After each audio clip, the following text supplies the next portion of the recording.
सभी बच्चों को ग्रीटिंग नमस्कार। तो इंग्लिश के टेंसेस पार्ट को हम आगे बढ़ाते हैं, ठीक है। तो आज हम जानते हैं कि किस टेंस में कौन सी हेल्पिंग वर्ब या कौन सी मेन वर्ब जो है वो फंक्शन करती है। लास्ट क्लास में आपको एक बात बताई थी कि जो प्राइमरी वर्ब्स होती हैं वही वर्ब्स हमारी हेल्पिंग वर्ब्स बनने का काम करती हैं, ठीक है। बेसिकली प्राइमरी वर्ब्स हम 3 ही लेकर चलते हैं जो हेल्पिंग वर्ब बनने का काम करती है। डू एक जो प्राइमरी वर्ब है वो इंडेफिनिट के लिए यूज होती है, बी कंटिन्यूस के लिए, और हैव जो होती है वो परफेक्ट के लिए होती है। ये बात आपको लास्ट क्लास में बताई थी कि इंडेफिनिट कंटिन्यूस या परफेक्ट कंटिन्यूस जो होता है वो स्टेट ऑफ एन एक्शन बताता है या मूड ऑफ एन एक्शन बताता है, ठीक है। तो आगे आप देखिए, सबसे पहले हम बात करते हैं कि भाई प्रेजेंट इंडेफिनिट टेंस के लिए हम कौन सी हेल्पिंग वर्ब या मेन वर्ब का हम यूज करते हैं, ठीक है। तो जनरली आप सभी को पता है कि भाई प्रेजेंट इंडेफिनिट की बात आई है तो हम प्राइमरी वर्ब जो लेके चलते हैं वो डू लेके चलते हैं। अब एक बात मैं आपको बता दूं क्या, कि जो डू होती है ना ये बेस फॉर्म होती है। अगर मुझे इसका सिंगुलर बनाना हो तो पीछे क्या लगाते हैं, ईएस। ऐसे ही हैव जो होता है वो बेस फॉर्म होती है, अगर सिंगुलर बनाते तो ये क्या हो जाता है, हैज, ठीक है। तो हमें सभी को पता है कि भाई प्रेजेंट इंडेफिनिट टेंस का जो स्ट्रक्चर होता है वो क्या होता है। तो हम जानते हैं कि ये जो यूज होती है वो V1 यूज होती है, ठीक है, अगर हम सिंपल सेंटेंस बनाते हैं, ठीक है। लेकिन अगर हमें नेगेटिव इंटेरोगेटिव सेंटेंस बनाना होता है तो हम डू या फिर हम डज हेल्पिंग वर्ब के साथ हम V1 का यूज करते हैं, ठीक है। ऊपर आप देख सकते हैं कि जो V1 है, अगर हमारा सब्जेक्ट अगर सिंगुलर है तो V1 के साथ हम S या फिर क्या जोड़ देते हैं, ES। फिर से समझिए, अगर हमारा सेंटेंस सिंपल है तो प्रेजेंट इंडेफिनिट टेंस में हम सिंपल फर्स्ट फॉर्म, अगर सब्जेक्ट प्लूरल है, अगर सब्जेक्ट सिंगुलर है तो V1 के साथ हम S या ES जोड़ देते हैं। अगर हमारा सेंटेंस इंटरोगेटिव या नेगेटिव हो जाता है तो हम डू या डज हेल्पिंग वर्ब का यूज करते हैं, उसके साथ हम बेस फॉर्म, हालांकि डू डज डिड इनके साथ हम बेस फॉर्म का यूज करते हैं, बेस फॉर्म यानी कि V1 के साथ, ठीक है। आगे बढ़ते हैं, हमने देखा प्रेजेंट कंटिन्यूस टेंस है, ठीक है। प्रेजेंट कंटिन्यूस, सबको पता है कि कंटिन्यूस टेंस के लिए हम हमेशा हेल्पिंग वर्ब जो यूज करते हैं वो बी की फॉर्म होती है। बी की फॉर्म सबको पता है कि इज, एम, आर, खुद बी भी फर्स्ट फॉर्म है, सेकंड फॉर्म वॉज, वर, और थर्ड फॉर्म क्या होती है, बीन। अगर हम बात प्रेजेंट की कर रहे हैं तो हम फर्स्ट फॉर्म लेते हैं। फर्स्ट फॉर्म हमारी ये जो हेल्पिंग वर्ब है वो या इज या एम या फिर क्या होगी, आर। तो हम यहाँ पे जो हेल्पिंग वर्ब लिखेंगे इज या फिर एम या फिर आर, और कंटिन्यूस जो कंटिन्यूस एक्शन होते हैं उनके साथ हम V1 के साथ ING यूज करते हैं, ठीक है। आगे देखिए, प्रेजेंट परफेक्ट, अगर हम बात परफेक्ट की करते हैं, भाई परफेक्ट की बात करते हैं तो बेस फॉर्म या हेल्पिंग वर्ब जो होगी वो हैव होगी हेल्पिंग वर्ब, तो यहाँ पे हैज या फिर हैव, और अगर परफेक्ट है तो हम V3 यानी थर्ड फॉर्म ऑफ वर्ब का यूज करते हैं, ठीक है। आगे बढ़ते हैं, आगे हमारे सामने आता है परफेक्ट के साथ क्या आता है, कंटिन्यूस। अगर बात परफेक्ट की है तो सभी को पता है या तो हैव या फिर हैज आएगा, तो हम यहाँ लिखेंगे हैज या फिर क्या लिखेंगे, हैव। हमने देखा कंटिन्यूस फॉर्म है तो V1 के साथ हम क्या यूज करते हैं, ING, ठीक है। तो एक और बात समझो आप लोग क्या, कि भाई जो कंटिन्यूस फॉर्म होता है, कंटिन्यूस फॉर्म में जो हेल्पिंग वर्ब होती है वो किसकी फॉर्म होती है, बी की फॉर्म होती है। भाई अभी तो हमने क्या सीखा, कंटिन्यूस एक्शन में जो हेल्पिंग वर्ब होती है वो बी की फॉर्म होती है। अब आप ये देखेंगे कि हैज या हैव के बाद हमेशा थर्ड फॉर्म लिखी जाती है। तो आप मुझे एक बात बताओ, बी की फर्स्ट फॉर्म ये, सेकंड फॉर्म ये, तो थर्ड फॉर्म क्या होगी, बीन। तो यहाँ पे हैज या हैव, उसके साथ हम बीन और उसके साथ हम जोड़ेंगे V1 प्लस ING। समझ पा रहे हैं, ठीक है। बात पास्ट की करते हैं, पास्ट इंडेफिनिट टेंस। अगर हम पास्ट की बात करते हैं तो आप जानते हैं इंडेफिनिट के अंदर हम V2 का यूज करते हैं।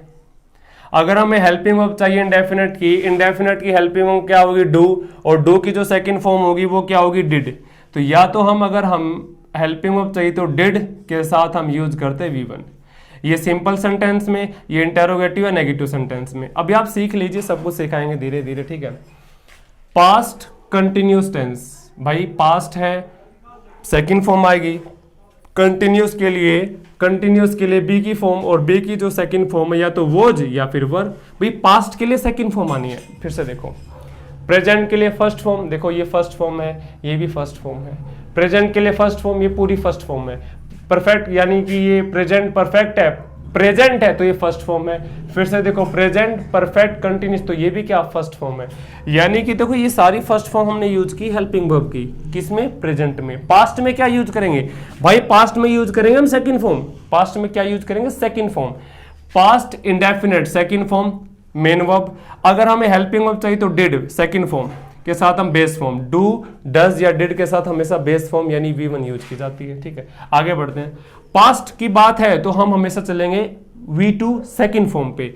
और कंटिन्यूस भी सभी को पता, जहां भी कंटिन्यूस आ जाए V1 plus ing, past continuous. Continuous के लिए क्या, बी हेल्पिंग वर्ब क्या चाहिए, बी। देखो कंटिन्यूस के लिए main verb V1 plus ing होगा, हमेशा V1 प्लस ing। और हेल्पिंग वर्ब हमेशा क्या चलेगी, बी कंटिन्यूस के लिए।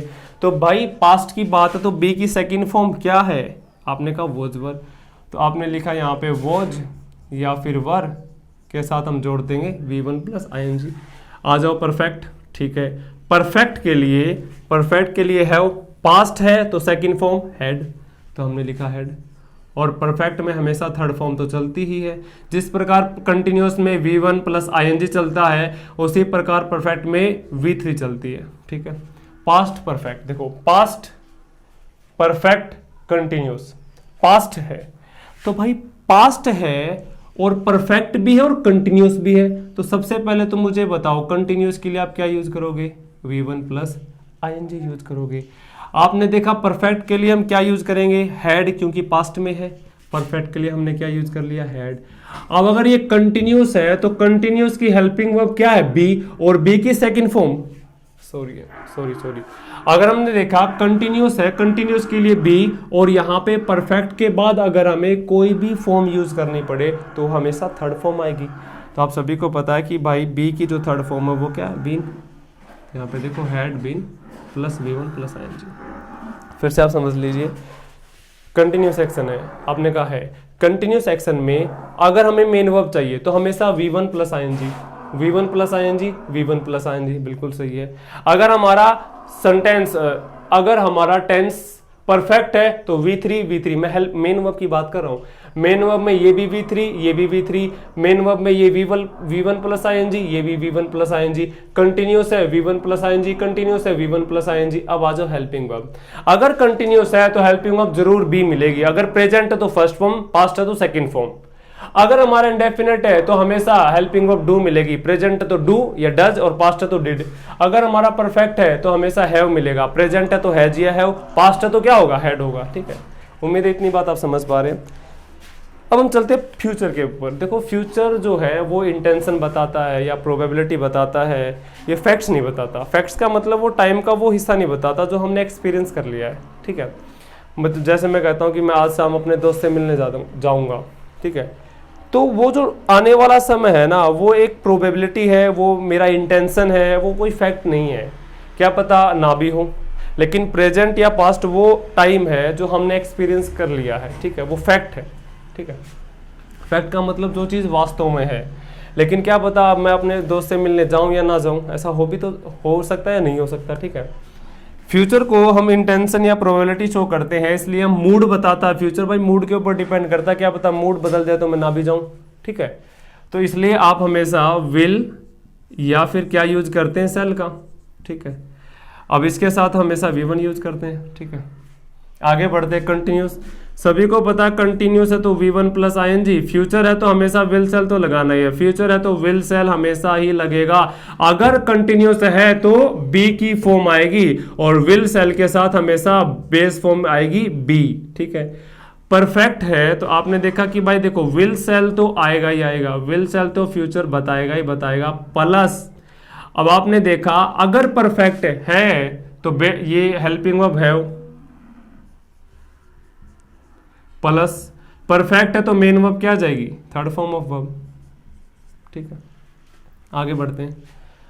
प्रेजेंट फ्यूचर परफेक्ट कंटिन्यूस हो तो सभी को तो इतना बता कि देखो भाई फ्यूचर जो बताएगा वो विल या सेल तो बताएगा ही बताएगा। फिर आपने क्या देखा, परफेक्ट है तो ये बताएगा हैव के साथ हम क्या जोड़ेंगे, बीइंग। सॉरी क्या कर रहा हूं, इसके साथ हम जोड़ेंगे बीन और इसके साथ जोड़ेंगे V1 प्लस ing। फिर से समझ लीजिए आप लोग, मैंने क्या बताया, फ्यूचर, फ्यूचर किसने बताया, विल या फिर सेल ने, फ्यूचर बता दिया। उसके बाद परफेक्ट, परफेक्ट किसने बताया, हैव ने। परफेक्ट के बाद हमेशा थर्ड फॉर्म ऑफ वर्ब, भाई बिल्कुल third form of verb. Third form of verb किसकी, अरे भाई कंटिन्यूस की। अरे कंटिन्यूस में क्या लेना है, बी ही लेना है ना। तो आपने देखा ये बी की थर्ड फॉर्म बीन। अब कंटिन्यूस में मेन वर्ब क्या आती है, V1 प्लस ING। फिर से समझ लीजिए, प्रेजेंट में मेन वर्ब अगर हम लेके चलेंगे, सॉरी प्रेजेंट में अगर हेल्पिंग वर्ब लेके चलेंगे तो फर्स्ट फॉर्म ऑफ वर्ब ही लेके चलेंगे। कंटिन्यूस में अगर हम हेल्पिंग वर्ब लेके चलेंगे, सॉरी फिर से समझ लो, अगर हमें प्रेजेंट में लेके चलना तो फर्स्ट फॉर्म, पास्ट में लेके चलना तो सेकंड फॉर्म, कंफर्म, ठीक है। अगर हमें इंडेफिनिट की हेल्पिंग वर्ब डू, कंटिन्यूस की हेल्पिंग वर्ब बी, परफेक्ट की हेल्पिंग वर्ब हैव, ठीक है। अब हमें देखना है, क्या देखना कि भाई अगर हम प्रेजेंट की बात कर रहे हैं तो ये भी फर्स्ट फॉर्म, ये भी फर्स्ट फॉर्म, ये भी फर्स्ट फॉर्म। पास्ट की बात कर रहे हैं तो ये भी सेकंड फॉर्म, ये भी सेकंड फॉर्म, ये भी सेकंड फॉर्म। ये बात क्लियर है। कंटिन्यूस में V1 प्लस ING आएगा, परफेक्ट में हमेशा V3 आएगा। ये बात आपको याद करनी है। ये पूरे के पूरे टेंसेस का हमने चार्ट बना दिया है। अगर किसी बच्चे को कोई डाउट रहता है कुछ भी तो आप पूछ सकते हैं बड़े आराम से, ठीक है। तो ये एक छोटा सा वीडियो था जो आपके सामने अभी डाला है, तो अभी के लिए इतना। Thank you everybody for today.